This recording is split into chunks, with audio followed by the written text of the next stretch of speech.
दिवस 15 महागाई आणि आपली गुंतवणूक.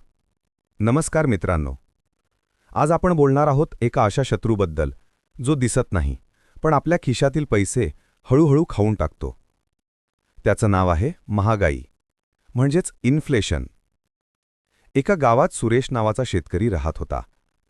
10 वर्षांपूर्वी तो बाजारात जात असे आणि 100 रुपये देऊन 10 किलो गहू विकत आणत असे. आजही तो 100 रुपये घेऊन गेला, पण त्याला मिळाले फक्त 5 किलो गहू. त्याने मनात विचार केला, हे काय झालं? माझ्याकडे पैसे तेवढेच आहेत, मग गहू अर्धाच का मिळतोय? मित्रांनो, हाच तर महागाईचा परिणाम. पैशाची किंमत कमी होत जाते आणि वस्तू महाग होत जातात. आता विचार करा, जर आपण पैसे फक्त बँकेत FD मध्ये ठेवले आणि आपल्याला 6% व्याज मिळालं, पण बाजारात महागाई 7%ने वाढली, तर आपले पैसे खरं तर कमीच झाले, कारण मिळणारं व्याज हे महागाईपेक्षा कमी आहे. म्हणूनच आपल्या गुंतवणुकीने महागाईवर मात करायला हवी. यासाठी काही पर्याय आहेत. इक्विटी म्हणजेच शेअर मार्केट, दीर्घकालीन गुंतवणुकीसाठी उत्तम. म्युच्युअल फंड्स, छोट्या छोट्या SIPने सुद्धा मोठा फायदा. रिअल इस्टेट, जमिनीचे घराचे भाव दीर्घकाळात वाढतात.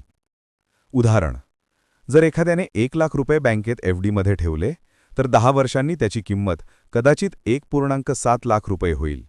पण त्याच पैशाची SIP म्युच्युअल फंडमध्ये गुंतवणूक केली आणि सरासरी 12% परतावा मिळाला, तर 10 वर्षांनी ती रक्कम 3.1 लाख रुपये होऊ शकते. यावरून स्पष्ट होतं की महागाईपेक्षा जास्त परतावा देणारी गुंतवणूक निवडणं खूप महत्त्वाचं आहे. प्रिय नागरिकांनो, महागाई हा आपला शत्रू आहे, पण योग्य गुंतवणुकीच्या शिस्तीने आपण त्यावर मात करू शकतो.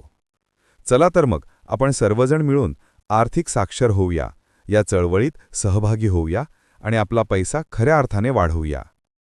लेखक श्री D.B. सलगर.